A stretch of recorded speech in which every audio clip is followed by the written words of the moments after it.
Ito na pala yung pang-apat na araw sa pagbubuo natin dito sa motor na to mga boss. So for this video is bubuuhin na natin to. So panoorin nyo na lang tong video mga boss hanggang dulo. Ito na po siya mga boss. Yan, yung locks niya.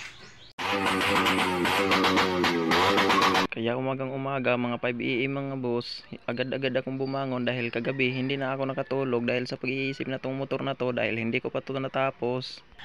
So yun mga boss, so good morning sa inyong lahat dyan. So ito pala yung chassis mga boss, and then yung engine. So ayan, then ang gawin natin dito mga boss is simbolin na natin to ngayon. So tatapusin natin to ngayon sa pag-symbol mga boss. Yung engine nya, and then yung harness. Then ito na yung swing arm at saka yung gulong. So salpak na natin yan mamaya. Sa pagbangon ko pa lang kanina mga boss is agad-agad na akong pumunta dito sa motor na to dahil titingnan ko kasi excited na kasi talaga ako mga boss na makabit ko na to ngayong araw. Dahil excited na talaga na din ako na makita yung tindig niya mga boss at para din matesting na natin tong patakbuhin. Miss ko na din kasi gumamit ng street bike concept na gantong motor mga boss na napakaangas. Kaya wala pang paligoy-ligoy na mga boss. So puntahan na natin yung mga bearings niya para makabit na natin dito. So yan mga boss, naligo muna ako para mabugnawan yung katawan natin. So bago natin umpisahan yung motor. So ito na pala lahat yung mga fairings mga boss. And then yung U-box nasa loob ng kwarto ko, baka masira. So yun, kabit muna natin to ngayon. Let's go. So hindi ko na talaga pinatagal mga boss. So ang una kong ikabit mga boss is yung makina niya dahil ito ang pinakamahirap ikabit dahil ako lang talaga mag-isa, walang makaalalay sa akin. Sinabihan ko naman kasi yung tropa ko na papuntahin dito sa bahay para patulungin ko siya dito sa pagtatrabaho para din maka-income siya ng konti. Kaso hindi siya dumating, baka may pinupuntahan siya ng iba mga boss, kaya okay lang naman kasi dahil basic lang naman to sa atin. Kaya discartean na lang natin to mga boss dahil ako lang mag-isa nagbaklas dito. So tayo lang din mag-isa yung pagsauli dito ng mga pisa nito.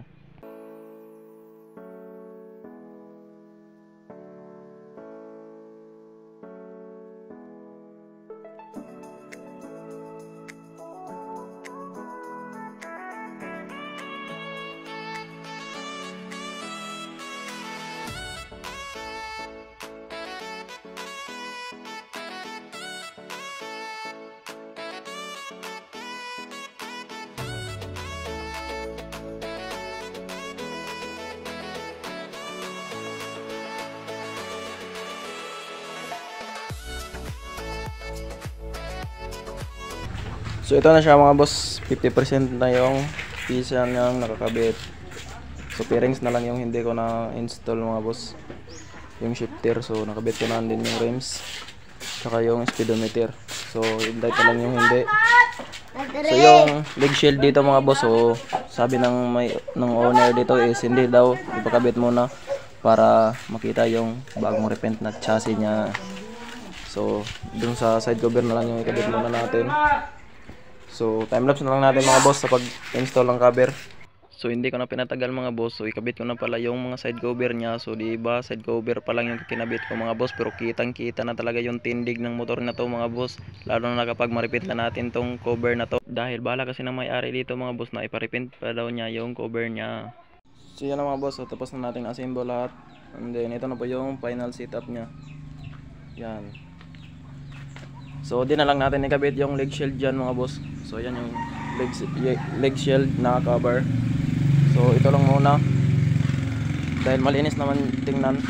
So di na lang natin ikabit yung cover dyan sa makina. Then ganyan na lang yung style ng cover niya mga boss.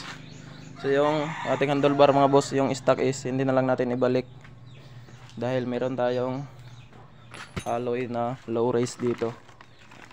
Ano yung brand? Ano yata yun, walang brand to mga boss. So ito muna yung ikabit natin. And then meron din tayong wheel switch dito, domino. And then itong isa, tingnan natin to, quick throttle mga boss na dual cable kasi yung FI is dual cable. So domino din yung brand. So ikabit muna natin to. And then itong alloy handlebar.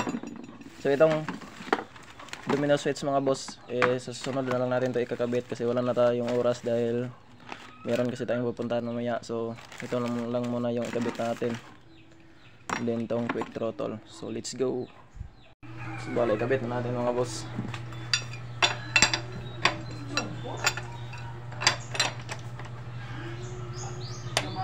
So, bali, ganyan yung sistema niya mga boss.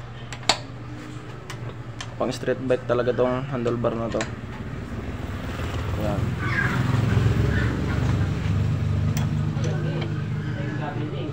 So, kailangan muna natin tanggalin tong headlight mga boss dahil hindi tayo makahigpit. Kung ganyan, kahigpit tayo. Hindi tayo makahigpit dito sa alin. So, tanggalin muna natin to. So yun mga boss, so ito na po yung itsura ng RS125 natin. So tapos na natin na-install lahat yung mga pisa mga boss. Ito na po siya mga boss. Yan, yung locks nya. Then yung handlebar mga boss. So hindi ko pala na-videohan hanggang pagkabit natin dahil yung cellphone natin is medyo nalubat na. So i-charge ko muna. So na-charge ko muna mga idol. Kaya hindi ko na-videohan. So ngayon is nakabit na natin. And then yung ating domino throttle, then yung handle grip, then na-bleeding na din natin yung ating brake mga boss. So yung brake lever natin is P16.